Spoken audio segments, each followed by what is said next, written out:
Hello, everyone, and welcome to the Very Reasonable Pilots podcast. I'm your host, Charles Lung. With me, as always, my co-host, editor, producer, co-pilot, gunner, navigator, orator, and podcasting associate, K.G.L. How you doing today, Jacob? I am swell, Charles. Excited for another episode of the podcast. We pitch new TV shows every single week. New adventures, new storylines, new exciting plots.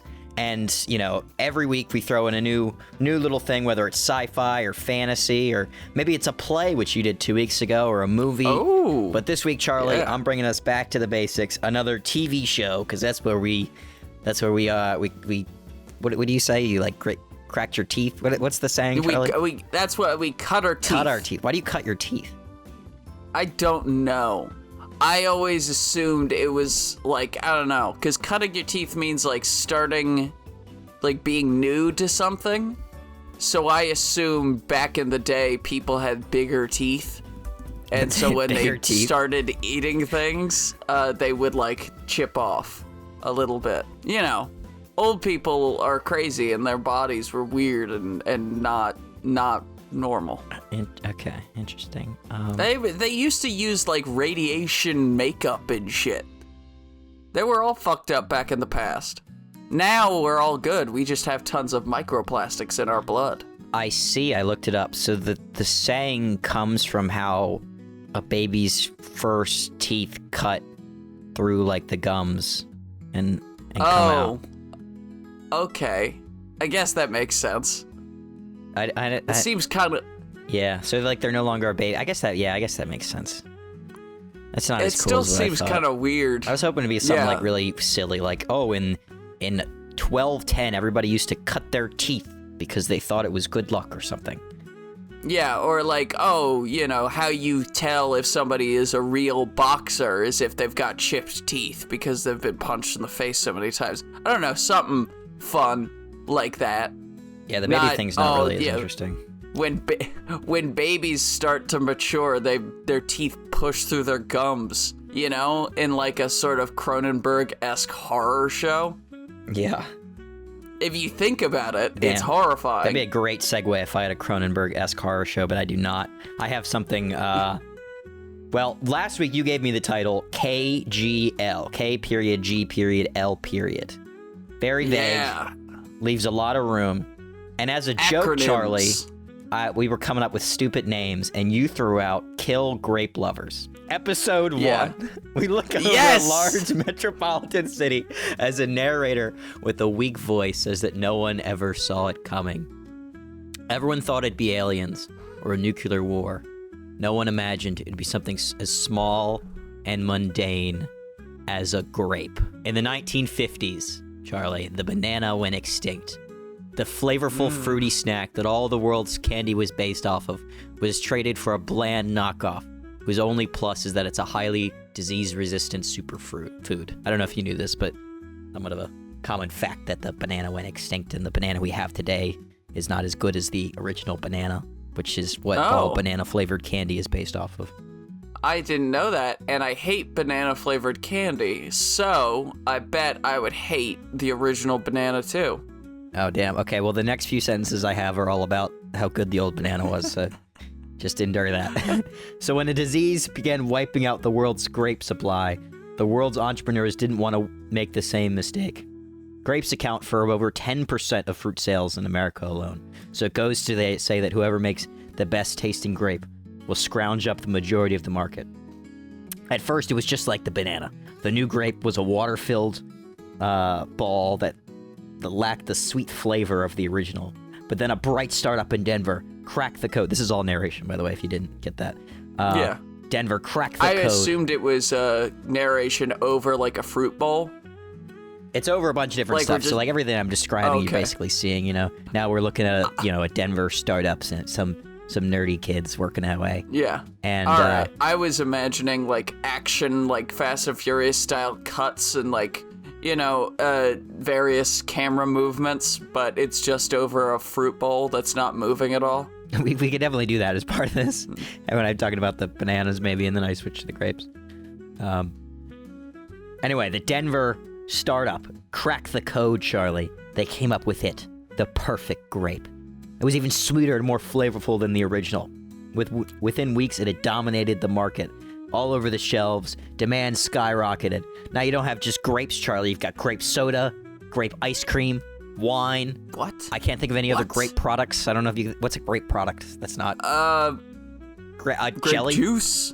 Grape juice? Oh, yeah. How could I forget grape juice? Oh I have no idea. I was like, surely he said... No, he didn't say it. I came up with grape soda grape juice. and grape ice cream, which I've never heard of grape ice cream. Grape soda is common, but grape ice cream is not... I don't think that's real. I mean, I assume if you go some places, I'm sure real. You can find it. But like, popsicles. Grape popsicles. Oh, yeah. Grape candies. So there's those Slurpees. I think they do those. Do they do grape Slurpees? I read the thing. I saw a thing one time. Somebody carbonated grapes, and so they were like fizzy when she ate them, and I was impressed by that. You mean like grape soda, or you mean like a fizzy grape, like the grape itself? Yeah, like fizzy. They took the grape itself and they carbonated it, and so it was fizzy on the inside. That was pretty cool. Okay. I saw one time these people take frozen grapes and put it in white wine, so your wine wouldn't get like get cold, diluted, or warm. Sorry, diluted. Yeah. Oh, so it's like ice cube. Oh, that's actually really clever, Charlie. That's really. There should be a business around this. Frozen grapes. I think so too. Charge $10 for every grape. Oh my God, people would love it. Yeah. I'm working for the wealthy now. You know what, Charlie? We gotta stop this podcast right now. We gotta start on this grape idea. Screw the rest of this stupid pitch I came up with. This. We could do it. We could go to what's it called? Shark Tank. We'll go to Shark Tank and we'll put some frozen grapes in front of Mr. Fantastic and be like, "Hey, Mr. Fantastic, get these in ya," and he'd love it. Mr. Wonderful. He would give us I think that's his name. Yeah, Mr. Wonderful. I was close enough. Isn't that the movie with the guy that plays Aragorn?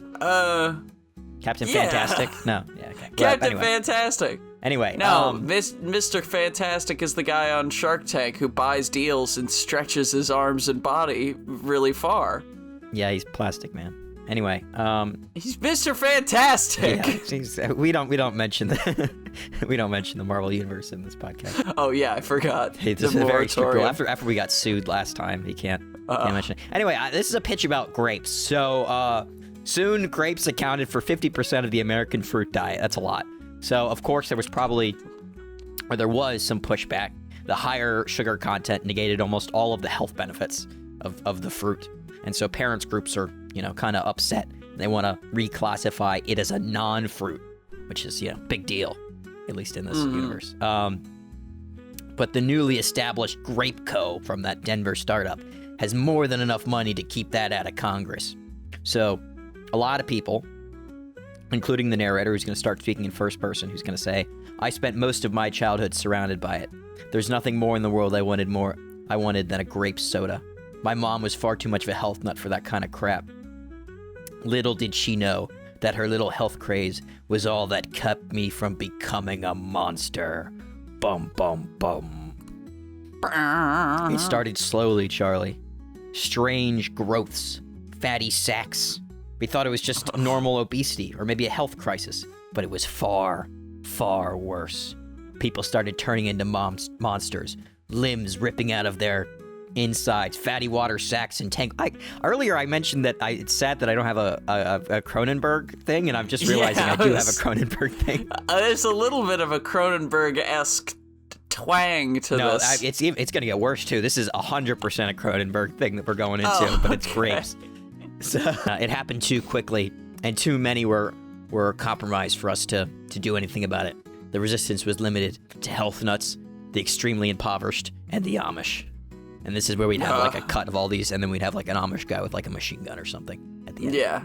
Cocking a shotgun and looking out at a field of grapes. Yeah.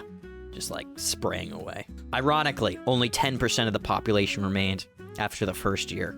We holed up in islands across the world: Ireland, Madagascar, Taiwan. The fatty creatures were all consuming, hungry beasts that needed more nutrients to survive. We lived like this for 20 years before it became one giant, conglomerated, messy, large super grape. So all the people that have turned into these grape monsters have all slowly been rolled. It's kind of like those like online IO games where it's like you're like a ball or a snake or something, and you're eating all the other balls and snakes. Yeah. So it's slowly like that. So people would eat each other that are the Grape Monsters, slowly becoming bigger and bigger and bigger. And then the bigger monsters would eat the smaller monsters, and eventually you get down to the last super big monster that's taken over. You know what I mean? But they're all it's all like they all kind of look independent, like it's not just like one fully formed thing. Like you have this giant single thing, but it's got all these little things, like you can see the limbs and stuff, all like and like the mouths all squealing and everything. And the patchwork. It's like almost skin Charlie, and flesh. like a bunch of grapes on a vine. Ooh. Oh my God! You're blowing my mind here. Fantastic! I just came up with that right now. I didn't have that written down. I'm just so smart and clever, Charlie. It's not like it's the most obvious thing in the world. God damn! So good. Yeah. So this giant fatty grape creature monster thing, eventually reached a point where it could like cross the ocean without just getting. Because before because they're grapes, they could like float across the ocean, but they're kind of just like flailing sitting duck targets for the people that are on the island. So super easy. Yeah. But now that it's walking across the ocean, it's like a much bigger deal. So 25 years have passed. It's now this giant monster. It can stretch across the ocean in a single bound. Taiwan fell first, then Hawaii, Japan, Madagascar. I'm sure the others are going, but our comms have been down for months. I just know that if we don't get this done, then there may not be another chance left. Our narrator ends the recording then, and we see him, this like grizzled, gray-haired man, as he loads up his gun, gets out of the British Broadcasting Center, because he's in London, Charlie. We can see the torn apart, destroyed streets of the city, and we notice that he just like broadcasted that message like across the world. It's like a last, testament of what's happened, like a recording of the history of everything that's gone on, just in case, there's any survivors, they can know what happened, and it can never be repeated. This grape that has destroyed the world. And one of his men says it's time, and then we have this cool fight scene as they fight down the street, fighting all these like smaller grape monsters that has fallen off the massive one, which is now its huge shadow is like completely covering all of the city, and they're like fighting over and over down the street until they reach Downing Street, where they get to the Prime Minister's office. And it's like gonna be this big fight. The monster's gonna like rip off the top of the building, but they're gonna fire the nuke. And the last shot we're gonna have is like a landscape shot from like far away of London as the nuke hits the monster, and just purple grape shit just goes everywhere. Oh my God. This is an intense opening. That was episode 1. That was the whole episode. Okay. Yeah. So it's an intense opening to the season, then. Well, yes and no. So Charlie, I lied, kind of. The show is not called Kill Grape Lovers. The show is called K.G.L. Essentially, my idea is that each episode is a different formulation of K.G.L. So, okay, that's fun. I like that. Yeah, so Kill Grape Lovers is the whole idea. Each episode is entirely independent. It's kind of like Love, Death, and Robots, if you've seen that. Like, there's like, in each episode is a completely different idea. Yeah, like Black Mirror, but sillier. Yes, and also, like, each episode is, like, the next episode is nothing like the first episode in the slightest. I mean, I assume everything would be animated, maybe, or maybe this episode could be live action. Because the next episode is called the K.G.L line. The K.G.L line, I'm not sure if that's how you pronounce it, but K.G.L is the abbreviation for it. It's this train line in Malaysia that goes through the capital. So interesting. It's basically, this story is a love story between two foreigners in Malaysia who meet on the train.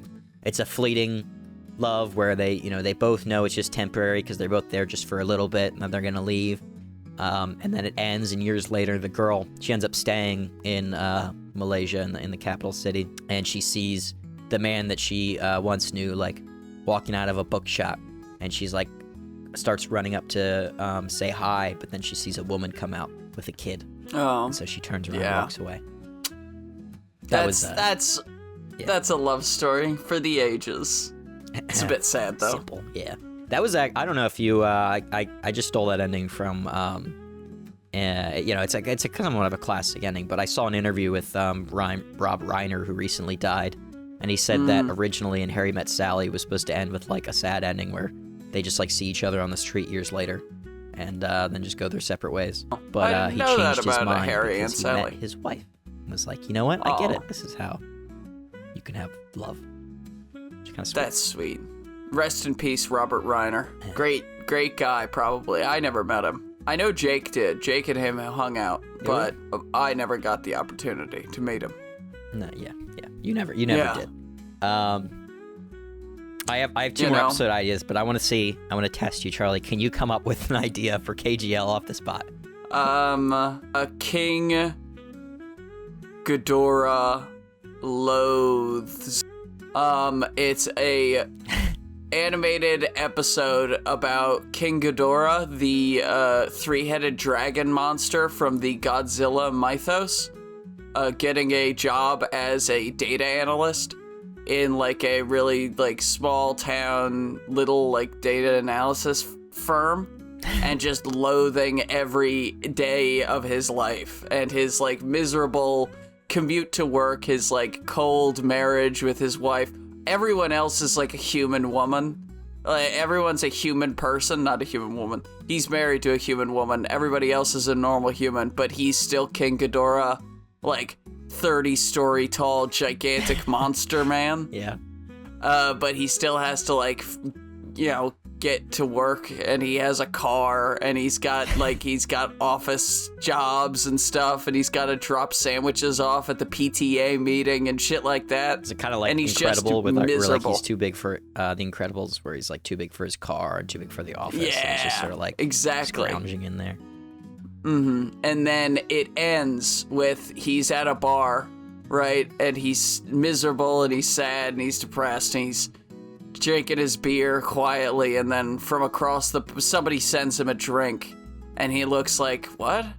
And he takes the drink, and he looks behind him, and he sees Godzilla in a trench coat with sunglasses on and a hat, and Godzilla pulls the sunglasses down and gives him a wink, and then King Ghidorah starts to walk over to him, and that's how the episode ends. I'm amazed that you came up with that very silly and fun idea just off the top of your head there. That was pretty good. Fits in the theme. Does. I wish I had. None of my ideas are quite that silly besides the first one with the Kill Grape Lovers, which was your title that I just took because you threw it out there. We could do silly. We'll do silly sometimes. We'll do serious other times. Serious is my next idea, which is the King's German Legion. Honestly, I just looked up K.G.L on the internet and just picked all the different things that came up. So King's German Legion, very famous a regiment of soldiers that fought for the British in Waterloo. So this episode is just going to be like it's just my Waterloo experience. So we're going to start off with like the soldiers coming over on the boat with Duke Wellington. Everyone's nervous because they're about to fight Napoleon, and he's scary. He's got a big reputation, all that stuff. And they're getting more and more news that like their Prussian counterparts are having trouble getting over in time. So they're gonna land, set up in front of the farmhouses where Waterloo was fought, and everybody it's gonna mainly follow these like 2-3 guys in this unit who are all. Not, most times Waterloo's told it's always like the high end stuff. It's always the, Duke Wellington or Napoleon or, the generals. But this is going to be like very focused on just like the couple of guys who are actually fighting the battle in the thick of it. And, like they're very mundane experiences of like trying to catch rats at night for food and just, telling jokes and making fun of Napoleon, and then when the battle starts, the horrificness of Napoleonic battles. Like they would go in these I want to have this one scene where they're like in the square formation, which is a very famous Napoleonic formation, where eventually line formation soldiers get into a square as a way to defend against cavalry. I don't really understand how it works or why it works, but they get into a square. And then the cavalry will charge them, and then they'll get caught in the middle, and then they'll shoot them. It's I don't really get why it works, but it works. It's very works. Famous in if it works, battles. It works. That's the way infantry can beat cavalry. Anyway, it looks terrifying though. So we're gonna have a scene where like our guy is has like a horse like jump over his fucking head, and the hoof like catches him in the helmet, and he gets like knocked out. And then his friends are like dragging him back, and then they're shoving his gun in his hand and like getting back. It's just sort of like a horrors of the Napoleonic Age kind of episode. That's my idea for that. I like it. And then my last idea is called Kill, Guilt, Love. So I imagine that we probably have a cool little intro thing, kind of like Love, Death, and Robots has, where like this, except this has like the spinning letters. We'll have like a bunch of 3 letters just spinning through, and like kind of like a slot machine like thing. And then it'll get to those letters, and then it'll like they'll spread out and it'll spell out the word of this episode. So like we'd have that for Kill Grape Lovers, and then for what occasion, comes out of the slot machine. Because I imagine it goes to K.G.L, and then we get bling, bling, bling, yeah, winner, and then something pours out of this slot machine just for a second. Oh, maybe it's just relevant part of for the intro. episode. So it'd be like grapes for the first one. Grapes. Our frozen wine grapes that we came up with for the first episode. We're selling there you go. For the second one, maybe like a train ticket. Godzilla movie tickets. Godzilla plushie, maybe. Oh, yeah. And this one, I guess it would, I don't know what it would be for this. Maybe blood would be a little weird, I think, but this is a very bloody experience that we're about to go on with Kill, Guilt, Love. Kill, Guilt, Love is set in like a cyberpunk future, so futuristic, but like not good, kind of dystopian, with a, we're following this young, like 20s girl, and she's spying on her boyfriend, who finds out that he is cheating on her. In a rage, she like confronts him at a hotel and like starts yelling at his face. Like it's set up for like their anniversary. Like she'll like send him all these like flirty texts, and he'll be excited. They're gonna meet at this hotel, and he gets into the room, and she's just pissed off and starts yelling at him. And he's like trying to defend himself, you know, not doing a very good job. Yeah. She's yelling at him, and so she starts pushing him. And because, Charlie, this is a cyberpunk future, she has implants like everybody else. Like they have all like, you know, robot arms and stuff like that. She's got stuff that makes her like tougher. And so she'll push him, and he'll fly out the window. All of a sudden, like it's just a much stronger push than ever. And we'll have this cool scene where like we'll see her push, and then we'll cut to the outside the window, like Mace Windu, like flying out, you know, and just and plummeting like, you know, 100 stories down, because it has to be dramatic, because it's, you know, it's the future. So I just absolutely everything's extreme away. And she's distraught and confused because nothing's supposed to, like, her implants are not supposed to work like that. And so she like runs out of the hotel. She's like screaming and crying and upset and confused, and she's trying to figure out like what just happened and how did she kill him. Until she's like scared the cops are gonna find her, and she runs to she like gets to a doctor who like looks into her implants to see what happened. Like maybe this wasn't her fault. Maybe this is like a manufacturer malfunction, so it's not her fault. But he finds out like, no, you shouldn't have been able to do that. You've like somehow broken past the safety system on your arms, and now I'm not really sure how, because you can't even do it right now. And she like tests it out on the wall, and like there's just nothing. And he basically explains to her that he thinks that it's like her extreme emotional response that overrode the safety in her like special arms, and let her, you know, be able to shove him. Like the emotions that she was feeling overrode like the processors and all the restrictions, so she was able to react, you know, extremely violently to this situation. And from here, the police show up, and she has to run away, and she's running through the street. She'll get cornered by the police in an alley, and again she'll have a strong emotional response to what's happening, and letting her, you know, kick the shit out of the police officers and break away from them. Fu. And from here, Charlie, we're gonna have this massive rampage through the city, because she's like trying to get away, and the only way she can like force herself to beat these police officers is to like kind of lose her emotions. So she's just like this crazy mess, just punching and throwing stuff and doing all these things that she's never been able to do, like jumping super high, and like she's kind of like a superhero essentially, beating the shit out of everybody. And she's finally gonna make it out of the city, drive out, and like get to a hotel. She thinks like a motel, like way outside the city, like in the middle of nowhere, in some dirty, dusty desert. Some no finally motel. Able to rest and calm down, and she's gonna hear a knock on the door. It's like, police, and she just doesn't have the energy anymore. She doesn't have the emotional energy to get herself riled up again. So they just come in, and they shoot her. Oh, maybe bullets. Maybe bullets come out of the slot machine. Bullets, yeah, we could do that. Bullets work. Chris Graham Live. No, Chris Graham Local. Chris Graham Local is a local radio station that only plays Chris Graham music. Chris Graham, of course, being the 1980s superstar who has slowly but surely lost all cultural relevance and has become the standard for playlists created by middle-aged moms with nothing better to do. Chris Graham Local is run by two misanthropic teenage disc jockeys who spend the summer playing music and having fun conversations, interviewing interesting locals, and maybe having a little bit of kissing time between the two of them. Oh. That's my idea for K.G.L. Thank you for throwing one more in.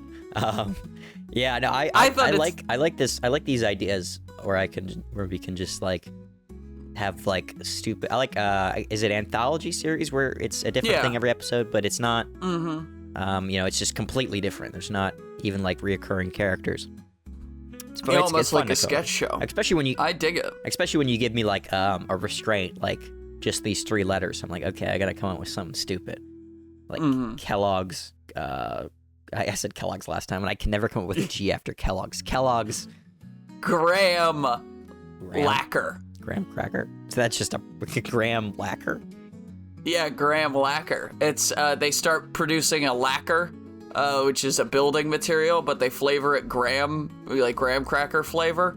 But it's just slowly but surely, it's so delicious and addicting that children eat the foundation of their homes. Yeah.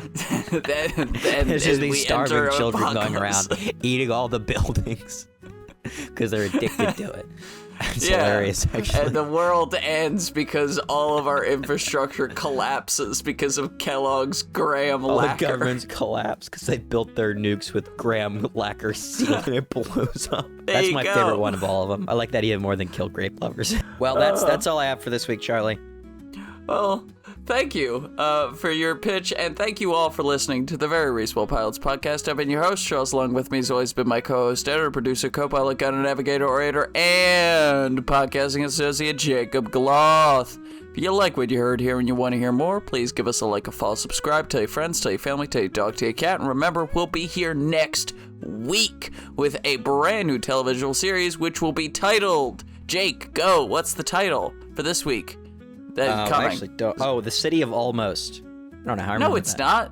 Is that not You what gave me a different title. I did? You gave me Anywhere Out of the World. Oh, I think I gave you the wrong title. Okay. Which title do you want me to use? I guess you could have Anywhere Out of the World, but I definitely meant to give you The City of Almost because I have it on my little notes here. All right. Well, I got Anywhere Out of the World, and I'll have a show a future for that. title for you now. I know. That what am I gonna do? I'll survive. I'll come up with something for that too. Anywhere Out of the World is your title, Charlie. I expect you to give me a very simple drama about a mother and son reconnecting after years of being out of touch with each other. And they just need to spend time together. Spend time holding hands and watching movies and being friendly with each other. That's probably what they'll give me instead of the 6 sci-fi space adventure, which should come out. Yeah. From a title like that, I was thinking about. So I had an idea last night. That it was like, oh, if I did that, it would piss Jake off. Yeah, I know it's gonna be like, oh, this kid who just wants to find He just hates the small town that he grew up in and just wants to go anywhere out of the world. Just get out of there. Well, I think the idea was initially like a space, like there's some sort of space station. So it is ostensibly a cool action series, but they actually do just like have a drama where they make friends with each other and like fall in love and stuff. And I was like, oh, that would piss Jake off because I would pull the rug out from underneath of him. But I don't know. I haven't figured out what I'm gonna do with anywhere out of the world yet.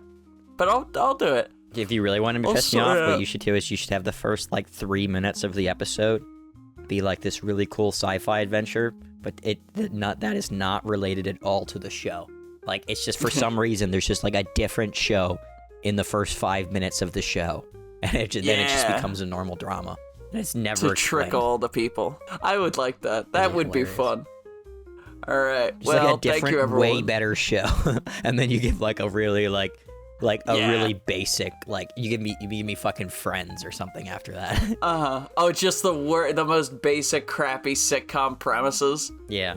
Oh no! I've got my shoes stuck in the washing machine. What? What are we gonna do? What am I gonna do? I've got my shoes stuck in a washing machine. Are you attached to the shoe, or is your shoe just in the washing machine? It's just in the washing machine.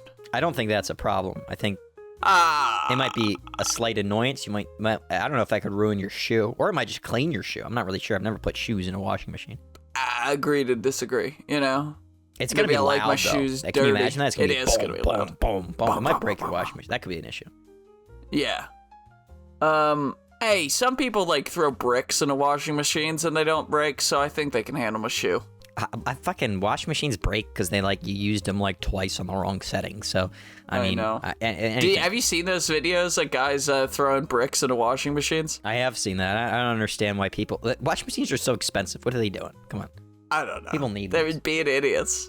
I love it though. I'm a big fan. I would watch that. I would 100% if I had a buddy who was like, hey dude, I'm gonna go drink a few beers and throw like heavy shit into a washing machine that's running. Do you want to come over and help? I would be there in an instant. It would be awesome. Yeah, I mean, if I'm destroying somebody else's washing machine, I might not care. Yeah, I'd start throwing like firecrackers into it and shit. Just see what happens. But if you want to see what happens, you got to come back next week for the Very Reasonable Pilots podcast. Thank you, everyone, and have a good night.